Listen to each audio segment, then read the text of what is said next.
Hello, and thank you so much for staying with us. If you're still with us right here on KTN, this is News Hour, and we are getting into the best part of it, the conversation of the day. And tonight, we're going full-blown politics. For those who enjoy politics, this is where it is at, and I believe the seats will get hot shortly. But I want to appreciate the guests who have intentionally made their way in studio. It's been a very long time since I saw them myself. Robert Mbui, who is the Kathiani Member of Parliament. It's very good to see you. Karibu sana. Thank you, thank you. How are your constituents? They're well, they're good. Yeah, just suffering from these regimes, harsh taxation, harsh economic lifestyle.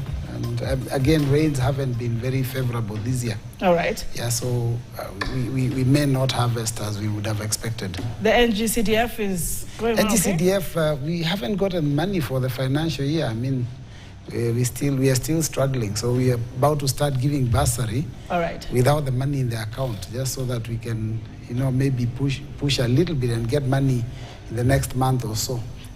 All right, very interesting. I want to come back to you, but of course, just opening the lines for your members of the constituency to also ask you any questions they might want to ask you this very night. David Kiplagat, the Member of Parliament, Soy, it's good to have you as well. Happy New Year, is it? Happy New Year, Anki. Is it really happy, sir? Yeah, it's happy. Why so? By the way, you need to be happy. Are Kenyans happy? For yourself and for your health. So you have to be happy. All right. Because at the end of the day, we thank God for the good health that has given us. There are so many people who wanted to see the new year, they were not able to see. For us who have managed, we should not be complaining, but we should thank God for that provision. So, and happiness is an healing in itself. So if you go all the day mourning, I can assure you, you might reduce the time you will be in this world by half. So it's good to be happy. So how are your constituents generally? And of course, you've heard that they're suffering in Kathiani. How are they doing in Soy? Of course, where we come from. It's actually the converse of where Honorable Mbui comes from. He's talking about unfavorable climatic conditions. As at least we managed to get the rain that we were expecting throughout the year. Now we are tilling our lands for purposes of preparing for the next planting season, which starts around April, March. We were also lucky. In Soy constituency, we hosted the president this month, that is on 8th. Okay. On a developmental tour that was doing in the Rift Valley. So we are a bit elated as Soy constituency, and we also thank the president for visiting us, and we call upon him when he gets extra time. He can always pay a visit so that we can be able to talk to the constituents.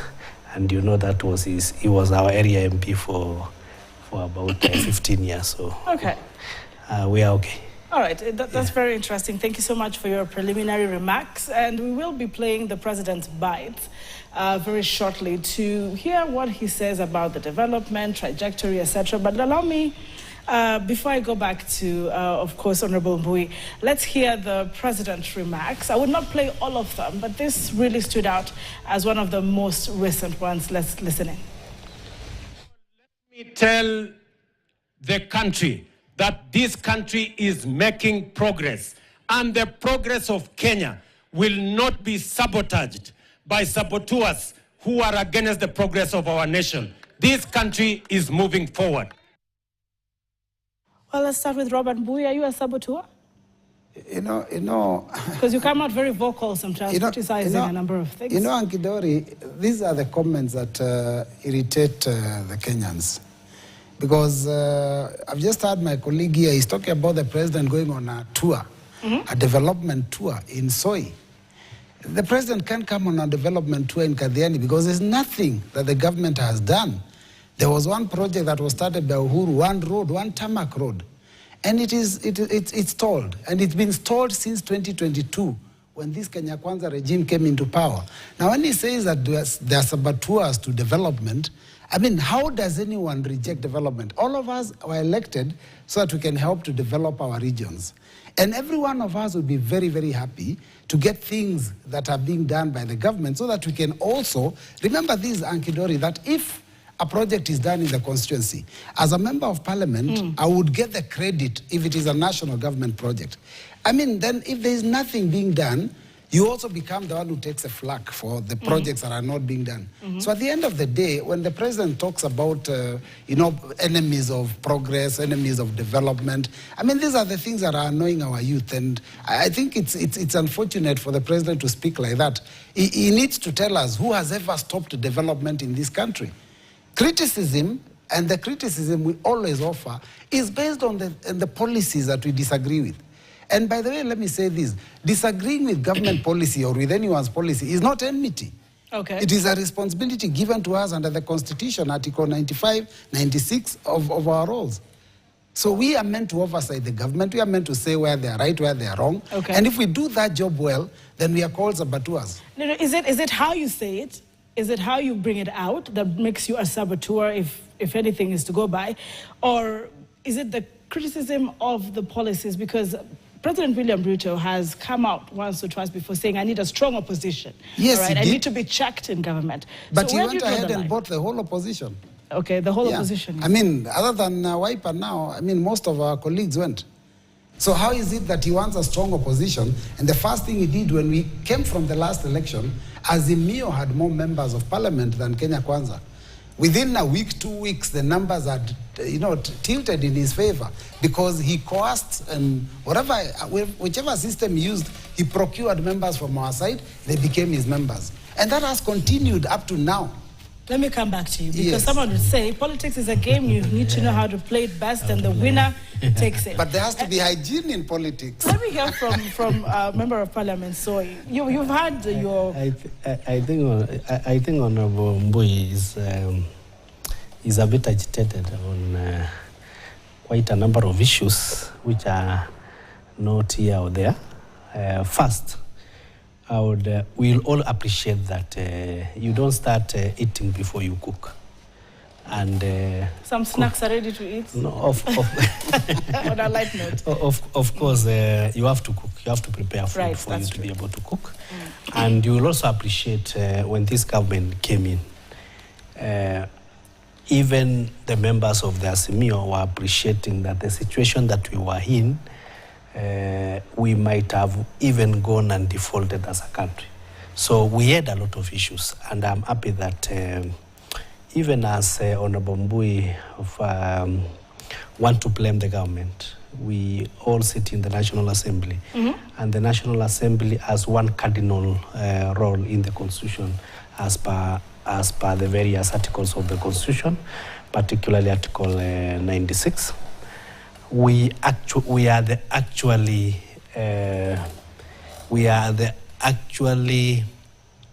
the budget. And not only that we pass the budget, we look at it. And by the time, Honorable Mbui, we are done with the budget, you also know which programs in the various places, because we also do program-based budget. So for him to give some ignorance and denial, I think is also goes into the function as the representative of Katiani, that you might be in the National Assembly and you might not be representing your people very well. What I want to say is that, as I said, you need to cook for you to be able to serve. For the last 2 years, the problem with opposition is that immediately you enter into opposition, you start getting agitated. You can even be agitated by a passing fly. You don't cool yourself. You don't wait, and so that it can be delivered. For the last 2 years, we were trying to fix all the macro aspects of the economy. We were trying to work on the GDP. We were trying to work on the inflation. We were trying to work on the debt that was spiraling. We were trying to see coming to a government whereby the pending bill alone was amounting to around 700 billion, and the debt was approaching around 10 trillion. It wasn't a mean feat, given that the collections was around 2.4 trillion.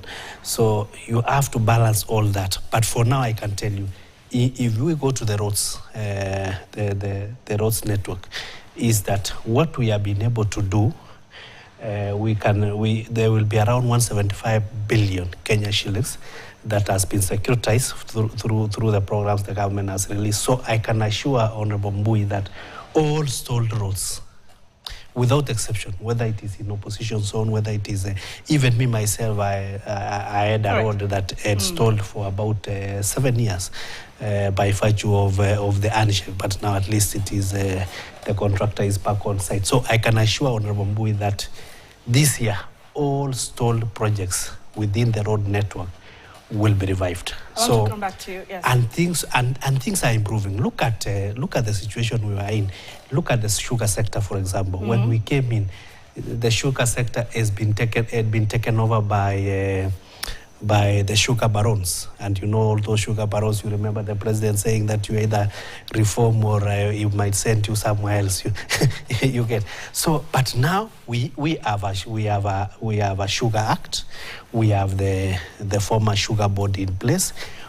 For the first time, we are no longer importing sugar. We are producing enough. And even next week, look at even next week. Next week, the president is going to Western to give farmers, for the first time, bonuses. I appreciate your sentiments, but I will not let it go. No, you have mentioned that we are no longer importing sugar. Of course. And we are producing enough. Enough, yeah. So how much is a kg of sugar? Of course, now it has stabilized. To how much? Yeah, it has stabilized. It's no longer the way it was. It's no longer the 200 and something that we found ourselves in. Look at even the maize flour. That time when Kinambui came in and they were rotating in the streets of Nairobi with sufurias, and you can imagine we had to import maize to do what. But all of that now, people have gone back. We are producing well. The food security is there. So the inflation. The inflation, which these are all facts. The inflation has reduced from 9.0, around 9% to 2.7%. The shilling has stabilized. You can remember where we got the shilling. We got the shilling, it was even going at around 170, but now it has come down to a stability of between 127 and 130. So if you look at all the fundamentals, they have stabilized. It is now a trajectory where now, as the president is putting it, this is now the trajectory that we can start now delivering on the agenda and making sure that at least every part of Kenya feels the development. As we are not in the process of saying this part is the opposition or this part is government, we are serving everyone across the board without any picking that this maybe this zone is opposition or this what. And that is why we said that when even the outgoing the impeached deputy president, when he started the Kugusa Milima, things like that, and we had to say, no, we don't believe in this ideology, and you have to keep off so that at least we have a nation and that the national fabric is guarded and everyone feels to be part of Kenya. The only thing that we are telling our opposition brothers is that they cool a bit. Let us give the government this year. This year will be defining the year 2025.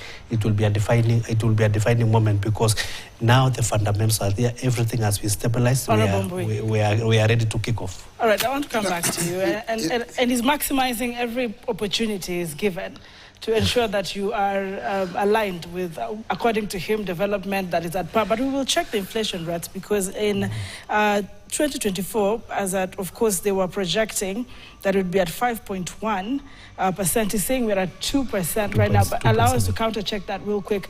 Let me hear from Bui. Let me give you figures, facts and figures, because numbers don't lie. No, they don't. The first thing that my colleague here has just told us how the Kenyan shilling has dropped, and to 130 thereabouts.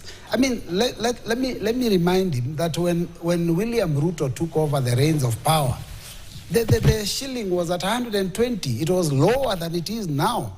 So what has happened is that in their mismanagement within the first year and a half, the dollar shot up, the shilling to the dollar shot up to about 160. So when it drops, Now they're talking about the drop. After they create a mess and correct the mess, then they come and tell us, oh, now the dollar is now stable. So you look at the figures from the time they took over to now, you will notice that actually the dollar is more expensive. When Uhuru left office, it was at 120, it is at 120 something. But for clarity, perhaps, when you said that things that they did that caused the dollar to, overtake the shilling by far, perhaps to be more specific, because during that period of time, what I can tell you is that some of the things that make the shilling stable is political stability. And this is a regime that came into power with very heavy and hefty promises. So everyone thought that Kenya was going to move from where we were to another level. And suddenly, the minute they got into office, nothing was happening. Nothing was changing. In fact, all those things that they had told us, we realized were not true. The first thing they did is to try and increase the cost of living for Kenyans. Every Kenyan actually had, the government had put their finger and their hand in their pocket. Because, what we call disposable income that comes from salaried people has dropped up to now. So those are some of the things that make expending power go down. Those are the things that, that puts pressure on our money. They talk about inflation.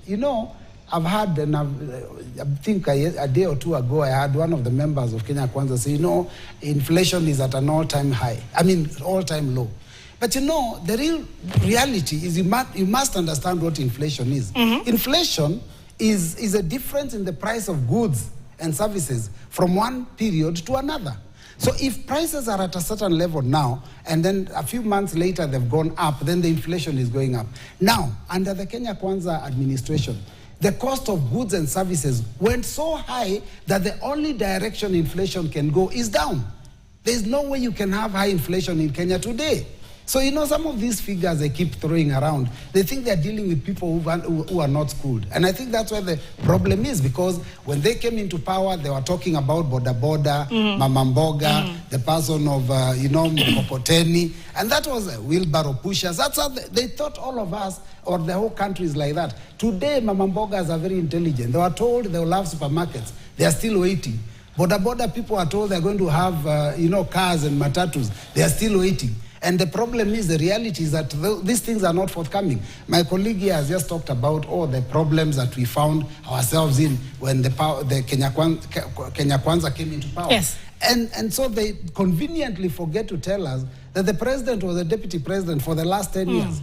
So if there was any excessive borrowing, he was the principal assistant of the president. Number two in power in the country for 10 years, and suddenly you wake up and say, the country was being managed very badly. He never resigned. He never refused to take any salary. So for the whole of that period, everything that happened was on their hands. Both him was on their shoulders, both him and the president. Are we able to interject? I know you want to interject, but even as you interject, according to the IMF here, and I'm just reading through, and most economic projections, they're projecting that the inflation rate in Kenya for 2025 is expected to be around 5.2%. Very interesting predictions there. What do you think?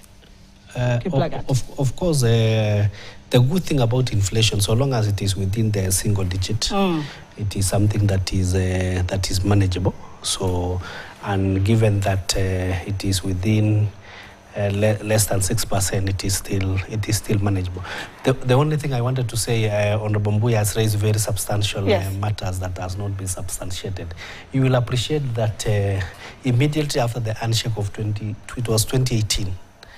The deputy president then, who is the president now, was actually locked out completely from running of government. So that is the information we have. So for those 4 years, any mess that happened or any credits that happened, the deputy president then, who is the president now, is not associated with it, and we are all living in Kenya, and those are facts. But he still served in the office of the deputy president during that tenure, the rest of the years. But you see, as a principal assistant of the president, you see, an assistant is an assistant. You can be given work, you cannot be given work. So if you have not been assigned any work, what do? You just pass your day, and we all know what happened. So let us not go there, but let us also not try to use that as a way of associating the current president with the messes that happened between 2018 and 2022. Having said that, it is good, as I said, that Rome was not built in a day. When you are doing your both macro and microeconomic management, you need first of all to build the base. And we are all agreeing, and even Honorable Mbuya, I'm happy that he is agreeing now that things have stabilized. Whether they had gone up and they have come down, things have stabilized. Now that, given that things have stabilized, I'm now telling you that and these are facts, that all bending works on roads, all stalled roads will be fixed this year. Those are facts. And we are pumping in about 175 billion Kenya shillings on that. Also, we know that for us to unlock the liquidity in the country, one of the bottlenecks is the pending bill. The pending bill, actually, the effects it has on our business people. So what we are saying is that because at least now we have the elasticity in terms of money that can be availed, we want to start with all the pending bills that are local. What I mean by all the pending bills that are local, these are Kenyan suppliers that the government had contracted. So we need to sort them out so that they can be now able to be part of the people who are growing the economy. Because for us to grow this economy, we have to make sure that our businessmen are happy and they can be able to do business. And the biggest person to do business with is government. Whether you go to south or left, it is the government that has the biggest business. So given that all those pending bills of around 700 billion, assuming about 400 billion are actually the pending bill for the locals. So if we are able to sort out the pending bill for the locals, and we are able now to make sure that all the stalled projects are running, I can assure you the liquidity that is needed.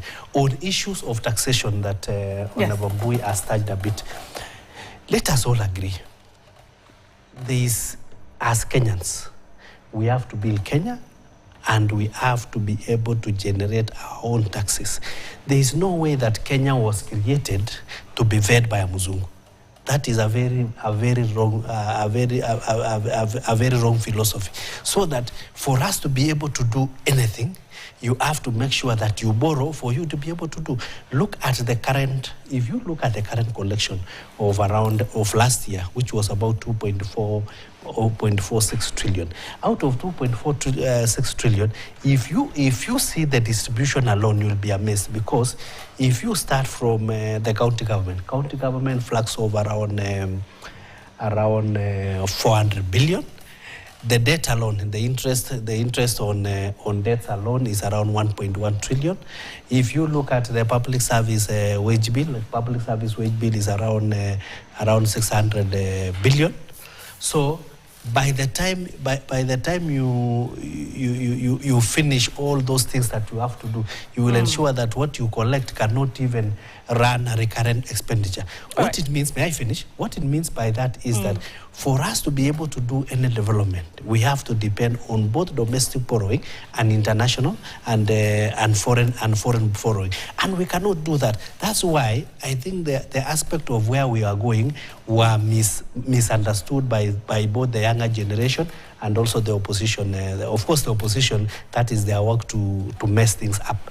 But for us to be able to grow this country, we have to have a balanced budget. And the president had said, and we had agreed, that why don't we work in such a manner that we reduce the borrowing yearly, so that within 3 years at least we have a balanced budget. A balanced budget means the revenue we collect and the expenditure balances. We don't need to depend on the borrowing. And that is the equilibrium that actually will be a springboard for this economy to be able to grow. But what do the people in the opposition? They mess up the minds of the young generation. They now say this thing is bad, the finance bill is bad, everything is bad, so that we can continue depending on the white man to fund our economy. You know, it's interesting when you talk about borrowing, because when the Kenya Kwanza regime took over power, there was such a spike in the borrowing that you did within just a number of months. But I'll come back to that with even more numbers, if you allow me, after this break. And then we could also check on now the real discussion today, political hygiene. You all sitting here, members of parliament, and I am tasked by the viewer today to ask you if your promises and what you say on the podium only makes sense when you need to use them as a vehicle to get to power. And after that, then you put them behind you until you get to the next general election, and if that is really worth it. We'll be right back with that political hygiene conversation and a lot more bites to play after this break.